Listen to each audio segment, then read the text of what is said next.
Tú dale para adelante que tiro yo y luego voy delegando y luego... No te preocupes, venga, va.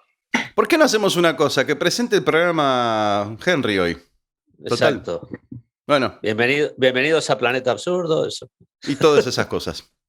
Bienvenidos a Planeta Absurdo. Mi cara no os va a sonar en absoluto porque yo no formo parte de este programa absurdo o absurdo programa, pero hoy me ha sido concedido el honor de presentarlo. Por un lado tenemos al señor Gustavo Maher, que no dice nada, perfecto, y tenemos al señor José Ángel Pastor. Yo estoy azorado de que lo hace mucho mejor que nosotros, al fin y al cabo. Sin duda, a partir de ahora lo presenta siempre él. Apertura.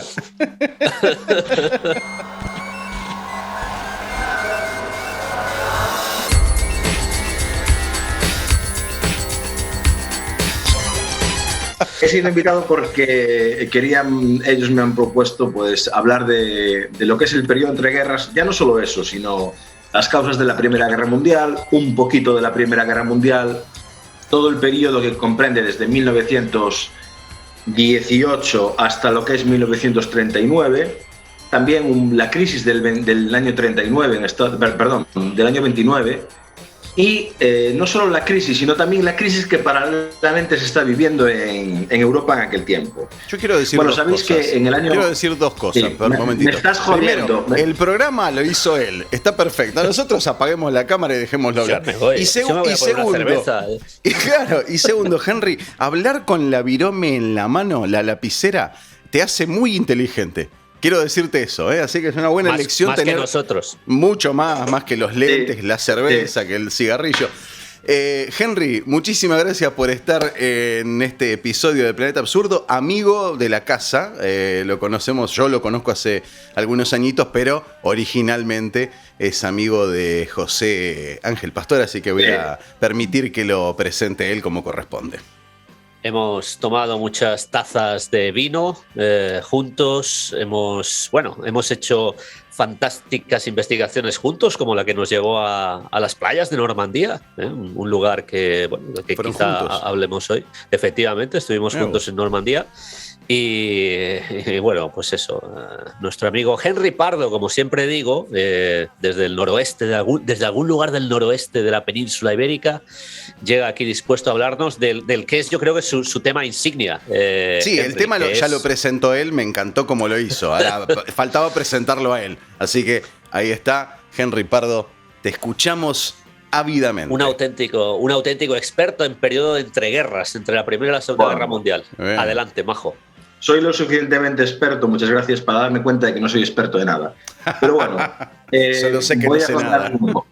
Vamos a situarnos, chicos, en los años anteriores a 1914.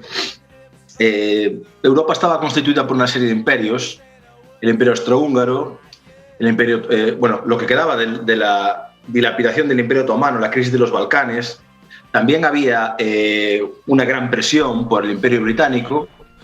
Todos esos imperios, ¿qué se disputaban? Bueno, se disputaban las mejores rutas de comercio, se disputaban los mejores territorios, se disputaban también la deslocalización de algunos de sus medios de producción para llevarlos a sitios, lo que se hace hoy, más baratos. Una fábrica aquí produce más barato, una fábrica en África produce más barato que una fábrica aquí, tiene menos restricciones. Entonces, bueno, todos estos imperios empezaron a entrar en crisis porque ya, de alguna manera, el tema imperial se estaba quedando atrás, pasamos a una sociedad diferente y había un deseo de preservación que viene de la mano de las principales potencias. Entonces empieza a haber pues roces, empieza la cosa cada vez, los gobiernos se comportan de una manera más egoísta, hasta que, como en toda guerra, como toda previa de una guerra, se calienta la cosa y con el asesinato de los duques de Sarajevo, ese detonante, pero podía haber sido otro cualquiera. O sea, en la guerra civil española se habla del Teniente Castillo, en la Segunda Guerra Mundial de Pearl Harbor, en la Primera Guerra Mundial de Lusitania, pero son excusas. Eso estaba así. O sea, hay una fricción, los gobiernos no se saben comportar y el ansia por territorio, por dominio, por comercio, economía, al fin y al cabo, provoca estas cosas. Nos sumergimos en la primera... Ya que has llegado hasta este punto del famoso asesinato en Sarajevo, que se dice que fue el detonante del inicio de la Primera Guerra Mundial, a mí me gustaría hacerte una pregunta, tú que entiendes un poco más de la Primera Guerra que yo, desde luego yo no entiendo mucho, nada, básicamente. Estos días que está el tema de Ucrania y Rusia tan en boga, se está hablando mucho del tema de las fechas de inicio de las guerras. De las guerras mundiales, la primera, la segunda y esta guerra entre Ucrania y Rusia. Potencial tercera. Efectivamente. Entonces, se dice, es un tema de fechas que parece ser que sumando los números del día, el mes y el año, todas dan 68. Pero y aquí no, es cierto. Aquí viene mi Hacemos historia, numerología ahora. Sí, es numerología. Pura. Mi pregunta va por el tema. En la Segunda Guerra Mundial se da la cifra del inicio de la invasión de Polonia. Se toma como referencia que Adolf Hitler invadió Polonia cuando, si uno es rigurosamente cierto... La URSS empezó. Bueno, realmente, si nos ponemos así, la Segunda Guerra Mundial comienza con la invasión de Manchuria por parte de los japoneses en China, que se produce a principios de los años 30. Pero si nos vamos al teatro de operaciones europeo, Alemania invade Checoslovaquia un año antes que Polonia. Entonces, ¿por qué demonios se toma esa cifra? A mí me da la sensación de que esas cifras se han querido ajustar para que coincidan y que den ese número 68. Entonces, yo te pregunto si... porque el inicio de la Primera Guerra Mundial no se toma como el día que se asesinó son los duques de Sarajevo, ¿no? Me decías. No se toma como ese día, se toma como un mes después. Tú que eres el experto me dirás por qué. Si no pudo haber empezado ese mismo día con ese suceso o... Mira, yo creo que es muy complicado decir porque hay una suma de tensiones previas que se pueden llamar guerra. Hay un asesinato que ya se puede llamar un acto de guerra. Y hay una movilización de los ejércitos que también son un acto de guerra. Pon la fecha en algún lado. ¿Qué pasa? Que tenemos que poner una fecha en algún lado para saber de qué estamos hablando y cuándo estamos hablando. Decía Doc Emmett Brown en Regreso al Futuro, no importa dónde estamos, importa cuándo estamos. ¿Entiendes? Pues claro, hay que saber un poco eso. Bien. Con lo cual vamos a resumir lo que yo decía, que ponen la fecha donde quieren y así lo hacen coincidir para que todos den 68. Porque bueno, la guerra entre Rusia y Ucrania no comienza hace, no sé si fue 2 semanas o algo así, llevan 2 años pegándose palos. Claro. O sea que vamos. En fin, lo mismo de siempre. Bueno. Adelante, Henry. Perdón por el corte. No, para nada. Estamos en la Primera Guerra Mundial, ¿no? La Primera Guerra Mundial está caracterizada por una guerra de trincheras, una guerra inmóvil, una guerra que empobreció a Europa tremendamente y enriqueció a Estados Unidos para luego joderlo, como lo veremos más adelante. Entonces, empieza la guerra, el trabajo femenino se repotencia porque todos los jóvenes, todos los varones están peleando en la guerra. Las mujeres no solo demuestran que son perfectamente capaces de fabricar misiles o de manejar tornos de control numérico, por ejemplo, sino también es el primer ejemplo de conciliación familiar de una mujer, laboral y familiar. Cabeza de familia. Exactamente. Y luego también se desarrolla el gas mostaza, se desarrolla la guerra por aviación, se desarrolla el reconocimiento aéreo por aviones mediante telegrafía. No había vuelos de reconocimiento, pero se tira un dipolo de la Torre Eiffel, un cable de 2 hilos, empiezan a avanzar aviones con sistemas de telegrafía, haciendo vuelos de reconocimiento y pudiendo frenar así la ofensiva alemana. Curiosidades. Entonces la Primera Guerra Mundial acaba con graves amputaciones de muchísima gente, con los campos arrasados y empobrecidos, la riqueza de Estados Unidos porque la produce para toda Europa, un montón de cosas que la hacen pues terrible. Después de la Primera Guerra Mundial no quieren que se repita esto, no se quiere que se vuelva a repetir un conflicto de tales características. Entonces propone pues, llevar a cabo una serie de negociaciones que desembocan en el Tratado de Versalles. Esto que os estoy diciendo, de que no querían que algo así se volviese a repetir, no es del todo cierto. Es y no es. Querían de alguna manera empobrecer a Alemania y la torturar durante el Tratado de Versalles, nos desembocamos en el Tratado de Versalles, un tratado que quiere que las cosas se solucionen, un tratado que culpa a Alemania de la guerra, no solo la culpa de la guerra, sino la que la declara perdedora, cuando Alemania se retiró de la guerra sin haber sido vencida. Ninguna potencia ganó. Entonces, se intenta aniquilar a Alemania pidiéndole, como os he dicho, más del doble del oro que había en circulación, poniendo unas sanciones grandísimas, limitando su ejército a 100.000 efectivos sin barcos, aviones, ningún tipo de sistema superior.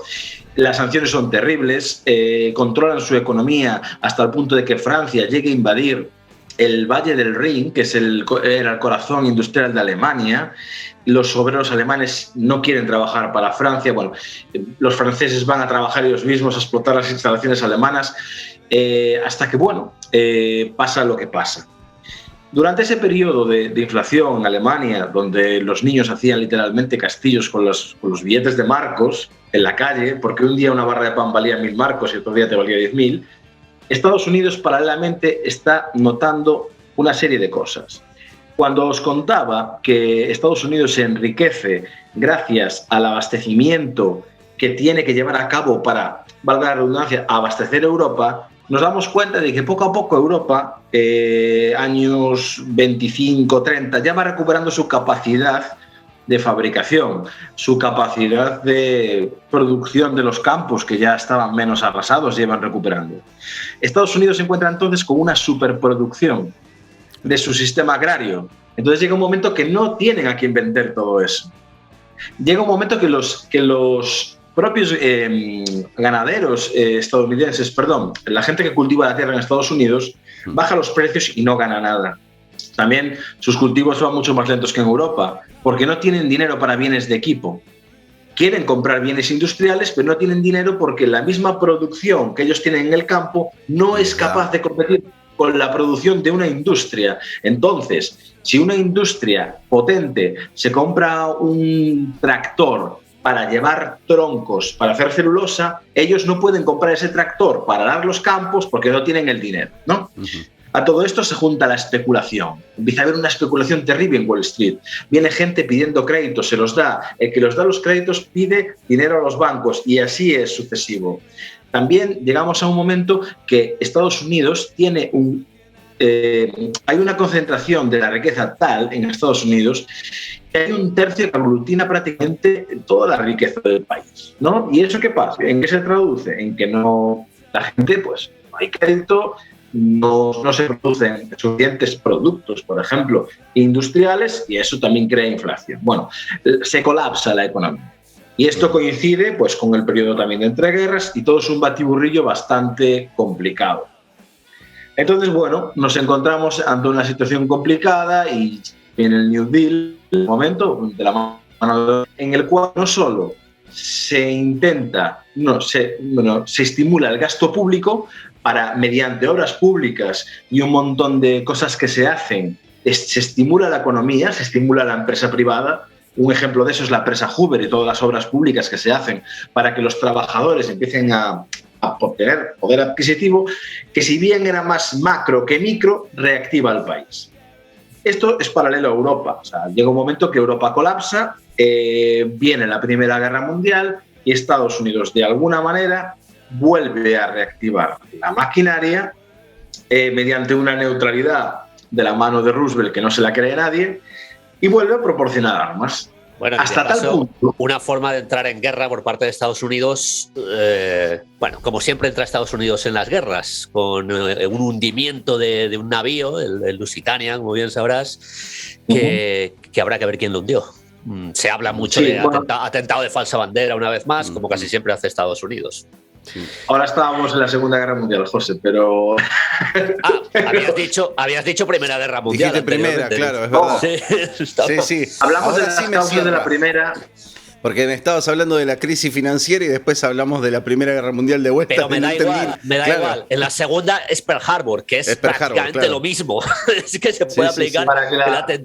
Es un verdadero modus operandi. Para que la gente que nos escuche se dé cuenta, hablamos de las causas de la Primera Guerra Mundial. De la primera, hablamos de Estados Unidos en el periodo de entreguerras, también hablamos de paralelamente estableciendo conexiones con Europa en entreguerras, Y luego ya hablamos también un poquito del Tratado de Versalles para ver la situación de malestar en Alemania, la Segunda Guerra Mundial y, sobre todo, el beneficio que saca Estados Unidos de esto, ¿no? Lo hizo 2 veces, la primera y la segunda. De todas maneras, me gustaría deciros que durante el Tratado de Versalles nos encontramos con un economista que todos conocemos aquí, John Maynard Keynes, que se niega en redondo a acabar con una pieza fundamental del engranaje europeo llamado Alemania. Dice que va a traer consecuencias. Lo dice en su trabajo del 1919, Las consecuencias económicas de la paz. ¿Qué pasa? Que, como le dije a José, no te puedes creer mucho a esta gente, y me duele decir esto de Keynes, pero unos años antes, en un memorando, culpaba a Alemania de todo y decía que había que cargarse a Alemania. Entonces, no se sabe muy bien de qué va esto. Pero bueno, Alemania se ve con una crisis terrible, se ve despojada de aquel imperio y aquel poderío que tenían, y un poquito cuando están Francia agobiando tanto a Alemania durante la crisis del Valle del Ruhr, el entonces presidente francés dice que va a pagar, que no hay problema, que Alemania pagará las sanciones, pero que por favor dejen que la industria alemana trabaje, que funcione. Muchos militares ya no estaban de acuerdo con eso, alemanes, y va habiendo escisiones y va promulgando y va haciendo el caldo de cultivo para los nacionalismos exacerbados, ¿no? Uno de ellos, un militar muy, muy potente, del cual no recuerdo el nombre ahora mismo, empieza a acudir a cierta cervecería donde hablaba cierta persona llamada Adolf Hitler, y bueno, el tema comienza ahí, ¿no? Y al final, pues eso, el Tratado de Versalles es completamente violado por Alemania. Empiezan a producir barcos, empieza a haber medidas de gasto público en Alemania también, igual que el New Deal en Estados Unidos. Empiezan a fabricar armamento, empiezan a construir puentes, infraestructuras, empiezan a construir bases, se abren al comercio internacional de una forma un poco de estrangis, como decimos en España, con Estados Unidos. Y grandes capitales de Estados Unidos invierten en Alemania y Alemania se convierte de nuevo en una potencia. Pero claro, eso justamente es lo que te iba a preguntar. Estando en el estado en el que estaba, o el que acabas de mencionar, ¿cómo hizo? ¿De dónde sacó los capitales para desarrollarse de esa manera, ¿no? Pero bueno, me estás diciendo que con apoyo de Estados Unidos. Sí, yo escuché en su día nombres de familia Rockefeller, incluso familia Bush, pero eran grandes capitalistas de Estados Unidos. La respuesta, tú dices, ¿y por qué apoyan? Hombre, no era todavía el año 47, claro, inicio de la Guerra Fría, pero ya se anunciaba una inminente bipolarización de la política mundial entre bloque comunista y bloque capitalista. Entonces, al igual que Estados Unidos apoya a España cuando España es vetada después de la Guerra Civil, bueno, un poquito después, Estados Unidos apoya a Alemania para, de alguna manera, defender la economía de mercado y frenar el comunismo. Si hay que aceptar que maten judíos, si hay que aceptar que llevan a cabo prácticas muy complicadas, les daba absolutamente igual, Gustavo. Esto es así. Bueno, gente como... Sí, sí, el dinero siempre antes que nada. Has mencionado a la familia Rockefeller. Rockefeller, se sabe, la familia Rockefeller estuvo dando apoyo económico a Adolf Hitler, incluso durante la guerra. Durante la guerra. Estados Unidos ya estaba en guerra con Alemania y Rockefeller seguía subvencionando a Adolf Hitler. Todo esto por la lucha de Adolf Hitler contra el comunismo. O sea, había una auténtica obsesión porque Hitler acabara con el comunismo. Pero bueno, son asuntos geopolíticos donde entran ya fortunas particulares, bueno, claro. Y Estados Unidos siempre mostrando su doble cara, claro. Sí, fortunas particulares, y esto encaja con lo que comentábamos hacia un poquito, que había una concentración de la riqueza tan fuerte que pocas personas tenían prácticamente 3/4 del PIB del país. Y eso, ¿qué facilita? Que en una mesa, en una tarde, se pueda decidir financiar un país. Totalmente. Y que al día siguiente, del sistema democrático. Claro. Pero funciona muy rápido. Y es muy jodido controlarlos, ¿entiendes? Porque si te enfrentas a ellos, al día siguiente te echan a 5.000 personas a la calle de una factoría. ¿Y qué haces? Claro. Es que es así de jodido. Todos somos muy demócratas, todos somos muy modernos, pero como no haya para ir al supermercado dinero, pues estamos jodidos. Por supuesto. Vamos a recordar que la Reserva Federal de los Estados Unidos, que es la entidad que emite la moneda de los Estados Unidos, es una entidad privada. Privada. Sí, es increíble. Que fue creada, curiosamente, fue creada en el año 1913, un año antes de que comenzara la Primera Guerra Mundial y un año después del hundimiento del Titanic, en el cual desaparecieron algunos, misteriosamente en aquel hundimiento, desaparecieron algunos de los principales opositores a que se creara la Reserva Federal. Todo está relacionado. Titanic, Reserva Federal, Primera Guerra Mundial, etcétera, etcétera. Lo demás ya lo has comentado tú, Henry. Sí, es así de jodido, porque si te das cuenta, estás dentro de un sistema que no hace prisioneros y que tienes que jugar un poco, pero siempre aprovechando la corriente del río e inclinándote hacia la orilla, ¿no? Pero no puedes ir en contra del río. O sea, te lo digo de verdad, porque me tengo nadado en ríos y sé de lo que hablo. Así que no...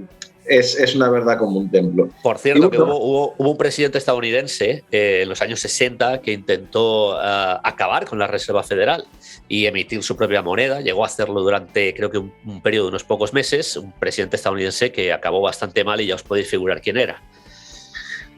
Sí, es jodido. ¿Y por qué acabó mal? Pues quizá porque intentó acabar con este sistema. Con este establishment. Yo simplemente lo dejo caer. Pues paradójicamente Estados Unidos, lo que os comentaba antes de las medidas de gasto público, el New Deal y también el New Deal alemán, que le llamo yo, a base de capitales estadounidenses, todo eso son medidas kenianas, son medidas intervencionistas, ¿no? En Alemania hay gente que te dice, no, hablas del periodo previo a la guerra, hablas de Hitler. Yo no estoy a favor de todo eso, pero tenemos que tener rigor histórico. Sí había seguridad social, sí había un sistema montado keniano y europeo en Alemania, sí lo había. Había luego una locura en la gente, pero lo que era el organigrama económico era verdad. Ya Bismarck en el siglo XIX había empezado a llevar a cabo medidas intervencionistas y de protección social para parar al comunismo, que es una manera muy inteligente. Cuidar a la gente para que no se repotencien lo que son las ansias comunistas. Siempre hay una buena excusa, por supuesto. Exactamente. Por otra parte, en el año 29, si no recuerdo mal, se edita en Estados Unidos, se publica la Acta de Seguridad Social, el Social Security Act 1935, ¿no? En el cual, ya de la mano del New Deal, se proporciona seguridad social, se proporciona la ayuda a la educación, todo lo referente, como he dicho, a la atención médica y las pensiones, ¿no? Sin olvidar la economía de mercado. Estados Unidos es un país meramente capitalista, pero en su día fue, para mí, lo digo sinceramente, independientemente de que Bismarck sea el principio y que en España también hubiese alguna cosilla y tal, el Instituto de Previsión y todas esas cosas, pero para mí la Social Security Act y este señor sacan por primera vez el modelo de economía social de mercado que hoy disfrutamos en Europa y que tristemente lo ha abandonado a Estados Unidos. Y si vemos series como, documentales que no son demasiado objetivos ni científicos, pero son una radiografía de lo que se vive en Estados Unidos, el documental es Psycho, y es de Michael Moore, se ve cómo sacan a una persona del hospital, la ambulancia va buscando un barrio poco transitado y dejan a la mujer allí porque no tenía dinero. O sea, pensar que en la misma frase se puede construir un hospital y que se puede incluir en una misma frase hospital y beneficio. Tratar un hospital como un beneficio es no solo abusivo, sino obsceno. Y yo estoy de acuerdo que hay hospitales privados, pero tiene que haber un mínimo de hospitales públicos. Es más, os digo otra cosa. En una economía social de mercado como es España, hoy en día, pese a las carencias que tenemos, porque sí que hay carencias, sí que hay problemas, y listas de espera, todavía hoy en día, en los hospitales privados, cuando hay un problema gordo de verdad y que se necesita una instrumentación, unos profesionales que cobran mucho y que es caro, tienen que ir a la seguridad social. Se olvidan de ese capitalismo y te levantan el puño. Decimos en Galicia que todos nos acordamos de Dios cuando llueve. No puede haber un país sin seguridad social. No puede haberlo. Es imposible. Porque tú puedes ser el mejor ingeniero, puedes ser el mejor fontanero, puedes ser el mejor tornero fresador, puedes ganar, imagínate en España, un tío que valga de verdad y que lleve un equipo de 30 personas en una fábrica y se embolse al mes 2.600 euros. De puta madre, bien, vives bien. Pero ¿qué pasa en el momento que pierdes tu fuerza de trabajo porque te da un ictus, porque tienes una caída? ¿Qué pasa cuando ya no puedes hacer? Pues la gente que realmente puede es la gente que te tiene que ayudar. Como ese señor, cuando estaba bien, estaba ayudando a gente que no podía, o a nuestros mayores. O sea, hay esas teorías liberales, para mí, están estrechamente sujetas a la osadía de la juventud o a una persona que es netamente subnormal, tipo Trump o un americano de Texas, de estos del sombrero y la pistola. Esa gente no se ha visto en ese momento o realmente tiene una cultura tan limitada o una empatía tan pobre que llega a límites totalmente psicópatas, ¿no? Uh-huh. Y os digo una cosa, yo siempre le digo a mi pareja, mi pareja es una persona, es peruana, no sé si tú lo sabías, Gustavo. No. Y es una mujer pues muy independiente, es una gran profesional del ámbito de contact center, ha llevado equipos grandes y sí que es algo liberal, ¿no? Yo le decía, cuando tú te enfermas o cuando tú ya no puedes tirar para adelante, ¿qué haces? ¿A dónde vas? ¿Quién te va a cuidar? Entonces, todo eso nos lleva a que el liberalismo es una utopía y el socialismo exacerbado es otra utopía. Tenemos que buscar el balance, ¿no? Sí. Ya vale el alegato. Hablar vosotros un poco que me voy a secar. No, de todas maneras, esta observación que estaba haciendo ahora Henry, también es cierto que él, desde su punto de vista y casi desde nuestro punto de vista, nosotros dos estamos en Europa, Gustavo está en América, pero en un país también con grandes beneficios sociales, en este caso, grandes entre comillas, sí. Dirá Gustavo.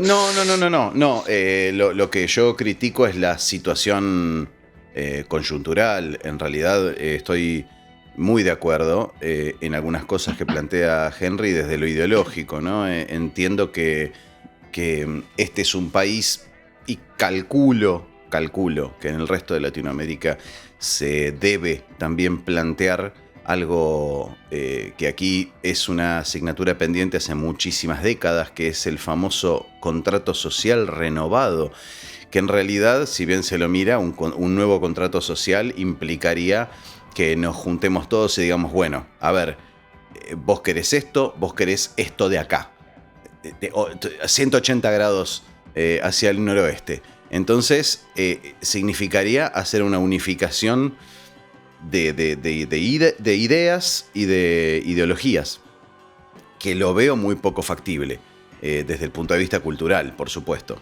Por eso cuando aquí en Argentina se habla de grieta entre las dos principales fuerzas políticas, estamos hablando incluso de grietas a nivel familiar.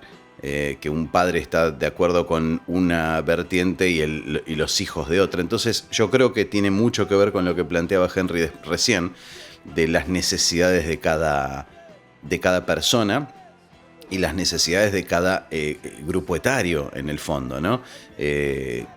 Calculo que sí, que las ideas liberales tienen un componente de adolescencia desde el punto de vista de pensar que uno no necesita determinados beneficios, ciertos beneficios asegurados que tienen que ver principalmente con la salud. Uno cuando es chico necesita el sistema educativo, pero no le interesa, no le importa. Entonces empieza a defender la educación pública tal vez después de los 40, 50 años, ¿no? Entonces entiendo el planteo de Henry y estoy bastante de acuerdo. Pero bueno, convengamos que hay una situación muy diferente. Yo considero que el globo, el planeta Tierra completo, tiene como en sus regiones, tiene como distintas edades evolutivas, y calculo, a riesgo de que no le guste a alguien este comentario, calculo que Latinoamérica está varias décadas por detrás de lugares como Europa, Como siempre digo, Gustavo, sí. si Latinoamérica está varias décadas por detrás, Escocia está un siglo por detrás. Bueno, eso es el comentario que siempre haces, pero siempre. Creo que tal vez también por eso tenemos cierta afinidad en nuestras formas de pensar, porque percibimos eso.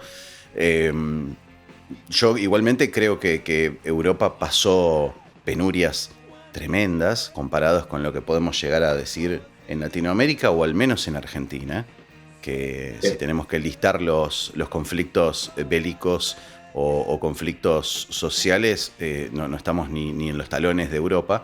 Entonces es lógico que evolutivamente la gente vaya a necesitar o a exigir determinadas cosas para asegurarse un estado de vida, porque, bueno, su experiencia así lo indica, ¿no? Así lo dicta. Así que sí, estoy de acuerdo.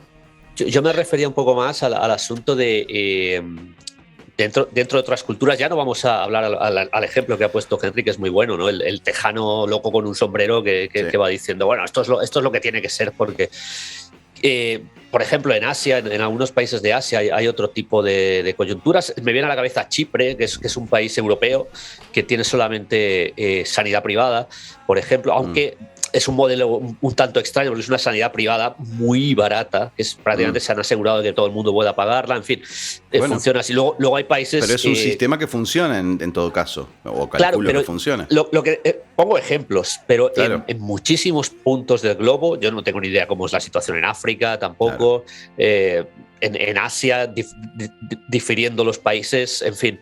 Y entonces, cada cual en su país, en muchas ocasiones, está habituado a lo que tiene en su país o en su zona y le parece que es lo habitual. Igual que el tejano del sombrero, igual que nosotros lo estamos viendo con unos ciertos beneficios sociales que yo pienso que difieren mucho, los que tengo yo acá en Escocia, los que tenéis en Argentina o en España, claro. Creo que son totalmente diferentes.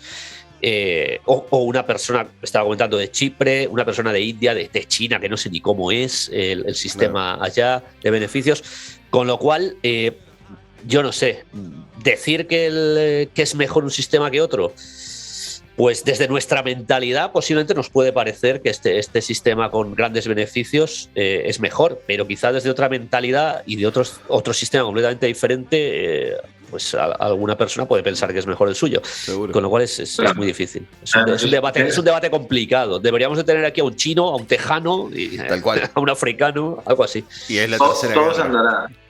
Sí, todos andará. Lo que yo creo es que un sistema sanitario de educación y pensiones y de ayudas sociales que convive con un sistema de mercado tiene que estar adaptado a la propia construcción social de cada país, ¿no?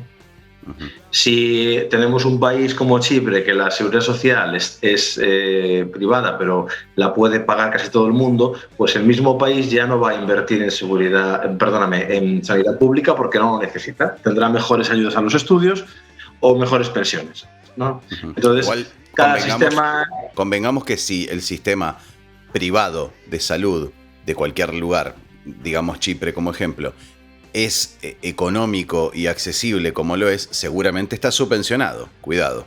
No es que no tiene capital puesto ahí. Porque los insumos, el trabajo del médico, todo eso tiene su costo y lo tiene que cubrir alguien. No existe nada gratis. Yo estoy seguro que tendrá un porcentaje apoyado por el gobierno, seguro. Pero lo que es evidente, yo esto lo sé porque estuve en Chipre y además estuve hablando con mucha gente británicos que están retirados en Chipre, gente de cierta edad que eligieron Chipre porque tiene el mejor sistema sanitario, el mejor sistema de beneficios sanitarios de toda Europa. Y ellos me comentaban eso, que bueno, que no me esperara una NHS como la que hay en Escocia, sino que es un sistema que ellos pagan, pero pagan una cifra tal y como lo he comentado. Perdóname, te voy a tirar una referencia más. Hace un rato, Henry, mencionaste el documental Zico de Michael Moore. Y justamente uno de los países más capitalistas de Europa, que es Francia, goza de uno de los servicios de salud más efectivos de toda Europa. Y justamente iba a hacer una referencia previa.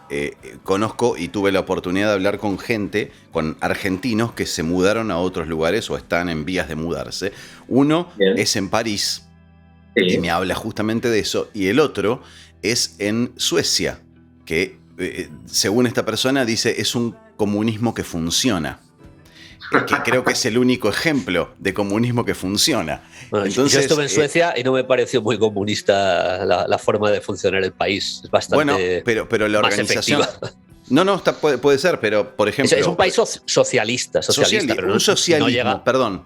Dijo un socialismo que funciona. Extremo. Sí, eso sí. Pero estamos en ese punto del abanico, ¿no? Estamos pero es un socialismo muy capitalista, ¿eh? Suecia es un país... Puede ser. En el caso de Francia, es un país muy industrializado y con mucha tecnología. Yo estuve trabajando ahí, como sabéis, en el 2018, y en el mismo Valle de Loira había una central térmica, estaba un astillero haciendo para Royal Caribbean y MSC Cruceros una infinidad de barcos. Estaban también en la fábrica de motores MAN, todo esto en un compendio de 200 kilómetros. Estaba también Airbus, otra fábrica de soporte, porque al final se generan clústeres de apoyo, de componentes espaciales y un montón de cosas que no te puedes imaginar, ¿no? Claro, entonces, ¿qué vemos de Francia? ¿Qué es Francia? Un desarrollo tecnológico increíble, unos impuestos bastante bien puestos, no son baratos, es decir, una economía social de mercado. Claro. Ya está, no hay más. No hay más.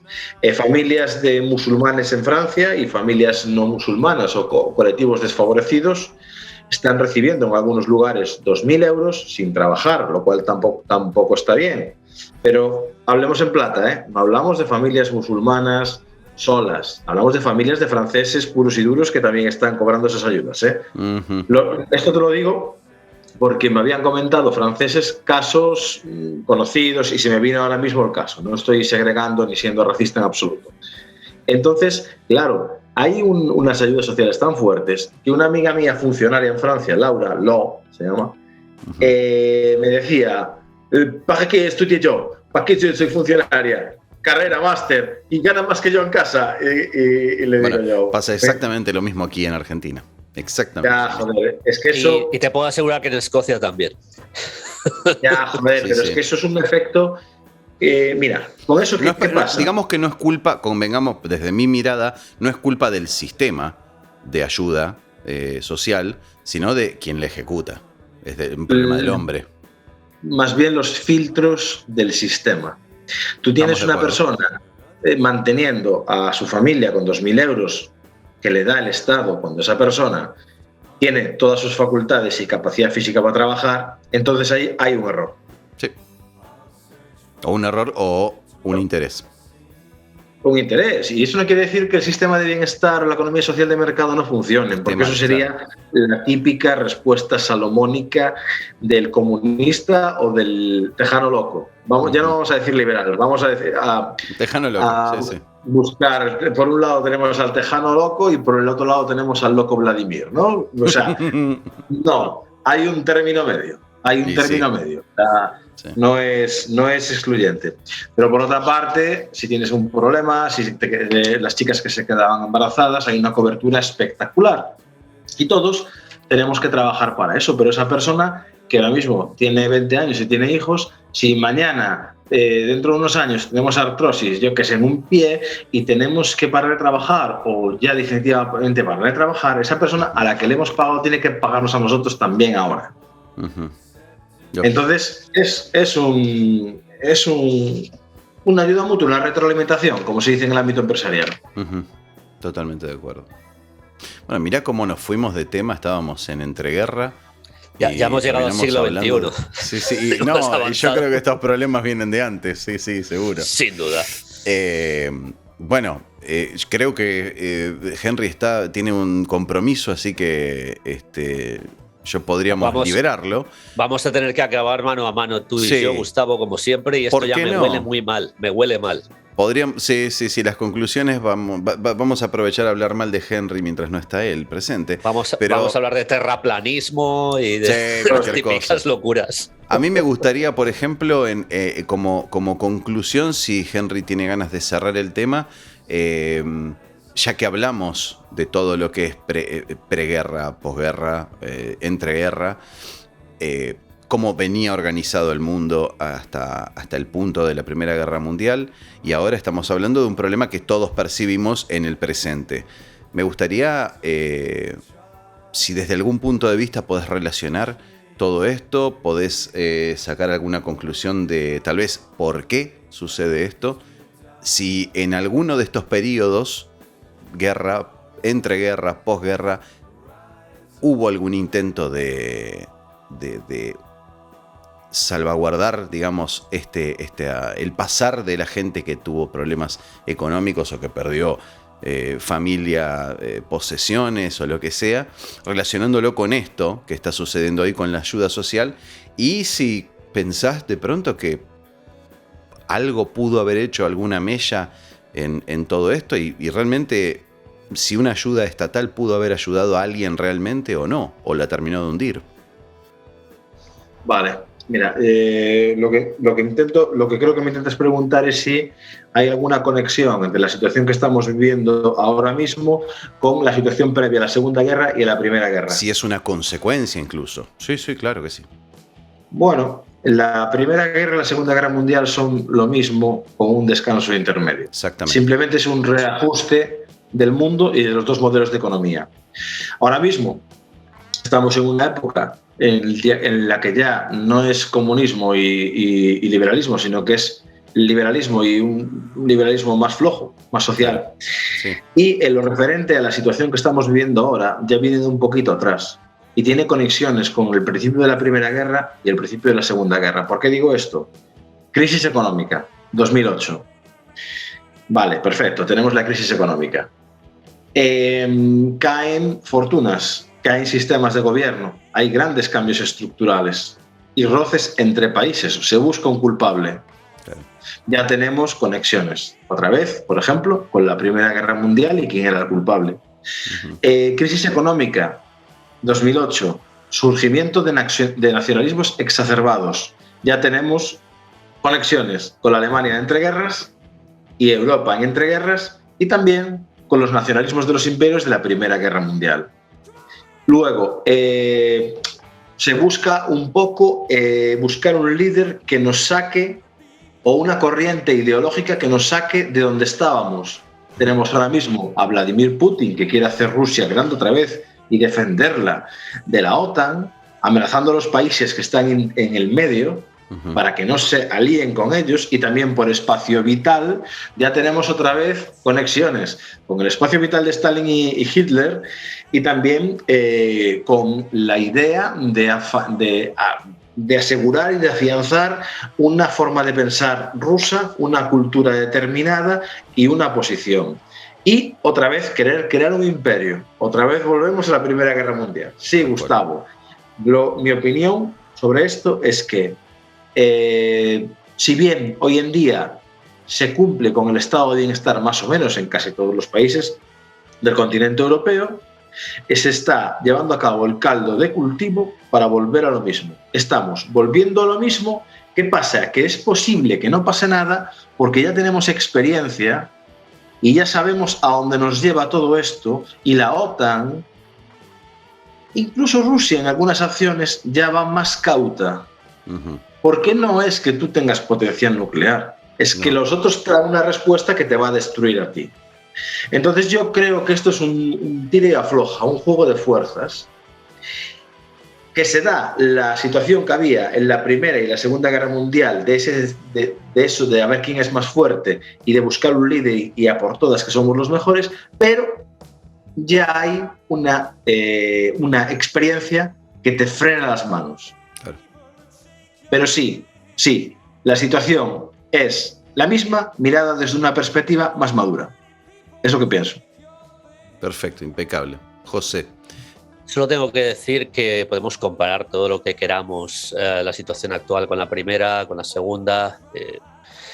Hay una grandísima diferencia, y es que al inicio de estas dos guerras, o en la antesala de estas guerras, no existía, hasta los niveles que existe hoy en día, la televisión, que es básicamente el arma del siglo XXI. Y bueno, a buen entendedor, pocas palabras bastan. Sí. Había otros modos de desinformación, ¿eh? Sí, pero este modo ya es desinformación e incluso brainwashed, es lavado de cerebro constante. Yo también pienso que la gente de hace 100 años tenía bastantes neuronas que la gente del siglo XXI. Yo dudo. Sí, pero no tenían la experiencia de dos conflictos horribles. Eso es cierto. Y no tenían la experiencia. Hay un balance en ese sentido. Pero de un tira y afloja de lo que fue la Guerra Fría, de lo que fueron las invasiones en Oriente Medio, de lo que fue la presión de Estados Unidos contra Latinoamérica. También ten cuidado en ese sentido, porque yo me estoy dando cuenta que muchísima gente joven, estoy hablando de gente de menos de 30 años, no tienen idea de lo que fue la Guerra Fría. Lógicamente ya no se acuerdan porque no lo han vivido. Está bien, pero ahí será cuestión de la inquietud de cada uno de agarrar un libro de historia. Incluso, ese es el problema. Te digo más. Me llevas a lo de antes, a lo de las neuronas. Yo creo que la gente de hoy en día tiene bien poca inquietud. Sí, yo creo que puede ser un tema de pasión. Un tema de pasión. A ver. De pasión de saber por qué las cosas son de una manera y no son de otra. De pasión porque nos refiero con inquietud. Así. Y también de competir contra gente que te dice cosas como, una vez yo hablando con un amigo que me apasiona la historia y él me dice que eso no vale para nada porque estás estudiando lo que ya pasó. Y le dije, no estás muy equivocado. Claro. A mí me encanta el futuro. Muy habitual, sí. Me encanta el futuro, pero una forma de construir el futuro es saber de dónde vienes para saber a dónde vas. Y es muy grave que la gente crea eso, ¿no? La gente eminentemente técnica, como un ingeniero, un físico, toda esta gente que es tremendamente útil en la sociedad, decía un profesor mío, que en paz descanse, en un momento dado, antes de empezar a usar sus algoritmos, antes de empezar a pensar los comportamientos de la gente para saber si van a poner un cajero automático, para saber si van a hacer una autopista, antes de poner a funcionar todo el engranaje industrial, necesitan hablar con un sociólogo, necesitan hablar con un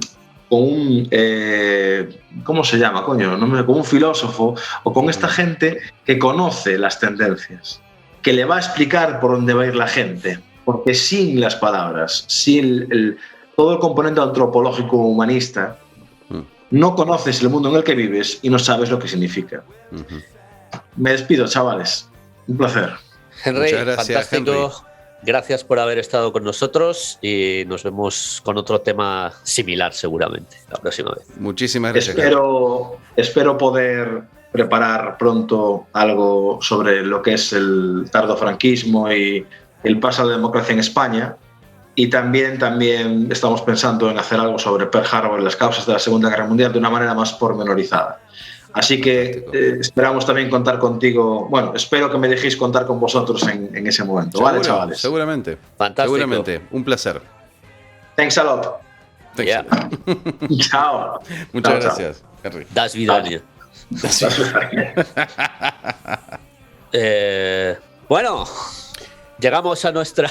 Jugoso. Yo te voy a decir una cosa, José. A mí, de lo que estuvimos hablando recién, también me quedo pensando que, por supuesto, guerras hubo en toda la historia de la humanidad, ya lo sabemos.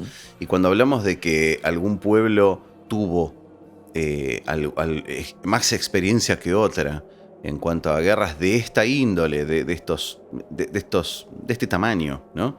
De esta importancia, a veces también pienso en que no tenemos la posibilidad de ver la guerra pasada como tenemos hoy en día.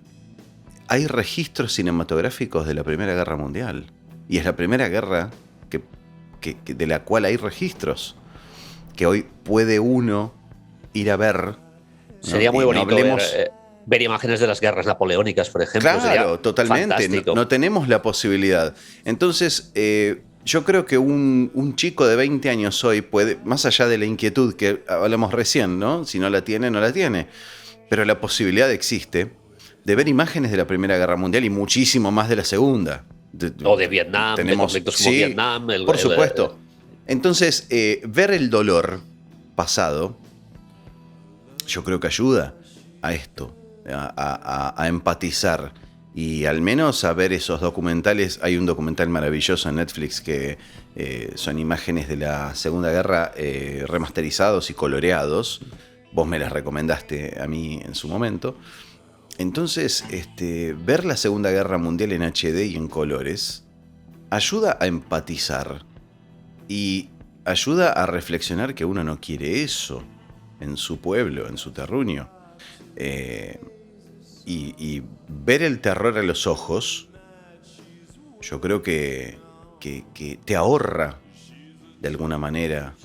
Hay un psicólogo que en algún momento se lo consultó acerca de... Vos recordás que los cuentos de hadas, los cuentos de la época de los cuentos de Andersen tal vez, eran cuentos aberrantes, eran pensados para chicos, pero eran... vos los ves hoy y ¡wow! Y con esa mentalidad progresista que hay hoy, que hay que reformular cosas del pasado, o uno entra en Disney Plus y ve que están editadas películas clásicas porque no, o hay un cartel, un disclaimer de este tamaño que dice cuidado que aquí esta película cuenta con referencias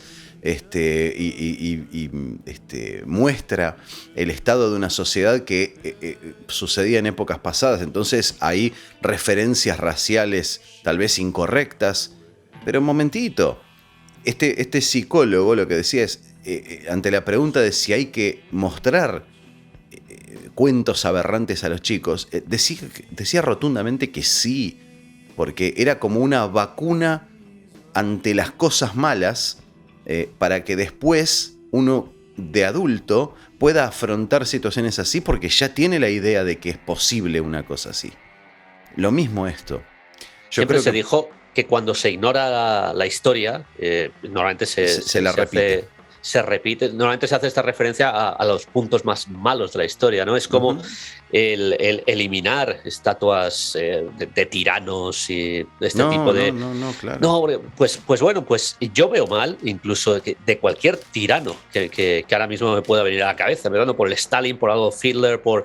No, oiga, es que se puede adorar, no se puede adorar, es una estatua y está bien que la gente sepa quién es Adolf Hitler o quién fue Stalin o Ceausescu. No hay que olvidarlos. Justamente. O cualquiera de estos tiranos, asesinos, genocidas, etcétera, efectivamente. Y si hay una estatua en la ciudad donde nació, pues me parece muy bien para que la gente sepa que nació en esa ciudad y este señor hizo lo que hizo.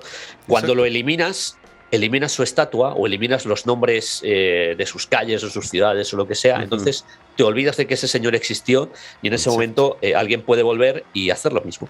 Exacto. Y uno, 50 años después, no está avisado de las posibilidades reales de que una cosa así pueda suceder. Sí, exactamente. Claro que sí. Correcto. Exactamente. Llegamos a la misma conclusión. Impecable cierre. Impecable cierre, pero aún no hemos cerrado. No. Vamos a cerrar con nuestros famosos personajes, puntajes. ¿Quién empieza? Lanzo yo. Que tengo, sí. No sé por qué, porque siempre te obligo a ti a que lances el primero. Es lo mismo, sí. Es lo mismo. Bueno, yo voy a hacer lo de siempre. Personaje histórico, personaje argentino, por supuesto. Pues personaje histórico, hoy nos vamos a ir hasta el año 1000 aproximadamente de nuestra era. Es más, este personaje murió en el año 1003. Y se trata de Erik Thorvaldsson, más conocido como Erik el Rojo, descubridor de Groenlandia, y bueno, a él se atribuye también, a sus hijos concretamente, que llegaron a América mucho antes que Colón. Erik el Rojo. ¿Tengo que googlear o me podés tirar alguna referencia, por ejemplo? Bueno, no, ya te dije. Tiene que ver con... Erik el Rojo nació en Noruega, fue un personaje que fue desterrado se supone que por asesinato a Islandia, y de Islandia él navegó hasta Groenlandia, donde se asentó, fueron los primeros asentamientos en Groenlandia, y de allí sus hijos fueron los que se supone que descubrieron América para lo que es el mundo escandinavo. Para el mundo escandinavo, Cristóbal Colón no es nadie.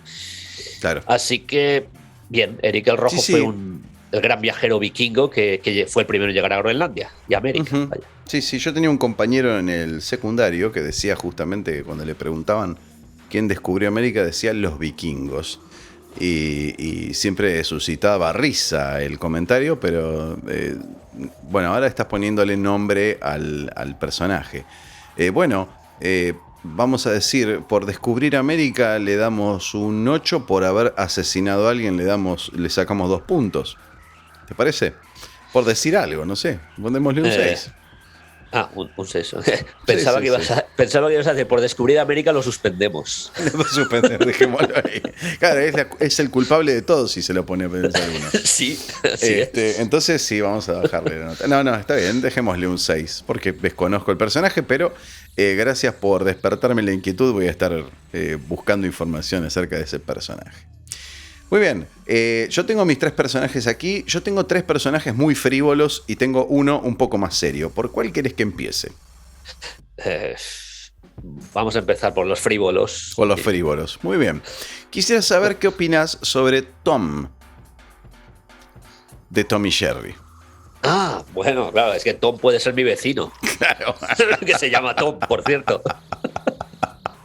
Bueno, ¿qué pensamos primero de Tom el vecino? Y después, ¿qué pensamos de Tom y Jerry? Del vecino no digo nada, mejor. Bueno, mejor, por si escucha el programa.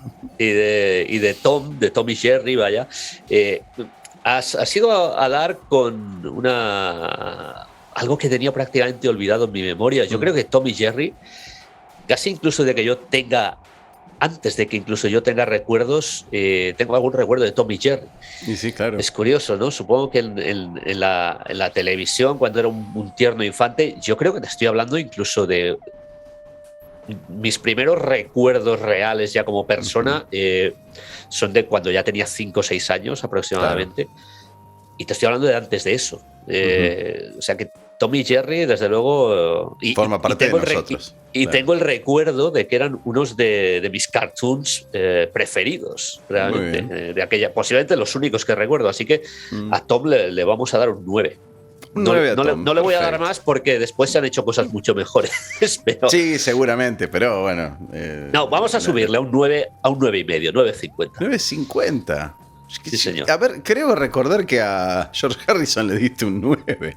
Un 10. Un 10 le diste, bueno, listo. Sí. 5 centésimos menos que a George Harrison, perfecto. Bueno, pasemos a segunda ronda entonces. Pues en segunda ronda tengo al personaje argentino, por supuesto. Muy bien. Como siempre, esta vez yo creo que voy a también a tocar un poco la fibra sensible de algunas personas, porque es un hombre entrañable, yo creo. Uh-huh. De nombre real, Joaquín Salvador Lavado. Hay mucha gente que no lo conocerá en absoluto por este nombre. Pero si yo digo Quino, que pues yo creo que todo el mundo más o menos sabe que este fue el hombre que creó, es un dibujante de tiras cómicas y concretamente creó un personaje tan entrañable como Mafalda. Con lo cual... a todo el equipo de personajes que la acompañó siempre. Quino. Sí, Quino es como dijiste es de vos. Mendoza, por cierto, si no me equivoco. Él creo que sí. Nacido en Mendoza. Sí, creo que sí. Y fue una lástima haberlo perdido hace un par de años. ¿Recientemente? Sí. Sí. Creo que durante el COVID. Y no sé si no es a causa de eso. Lo dudo. Sí, dijiste entrañable y creo que es la expresión correcta. Mafalda forma parte de la cultura argentina de la segunda mitad del siglo XX. Y claro, uno pensaría cuando ve un cómic, porque técnicamente es eso, un cómic protagonizado por una niña, creo que de 8 años o 10, algo así, con su hermanito, con sus amigos del barrio. Bueno, uno podría pensar que el contenido va a ser muy infantil y no era así. El contenido político que tenía esa tira era riquísimo y ayudó, creo, a difundir ciertas ideas y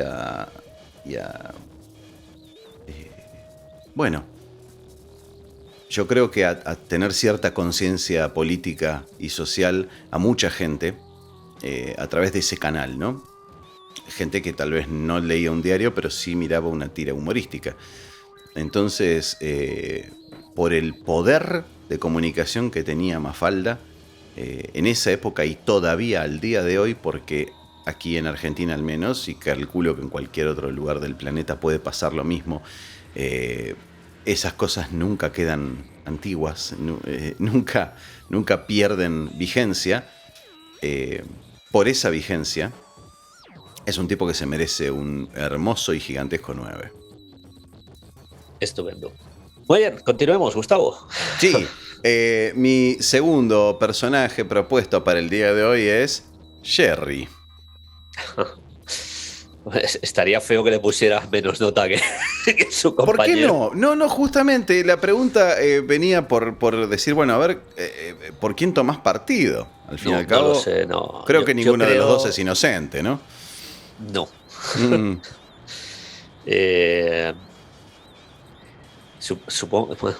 Supongo que aquí viene como ni pintado la expresión que se llevaban como el perro y sí. como el perro y el gato, como el gato y el ratón. El gato y el ratón, No, claro.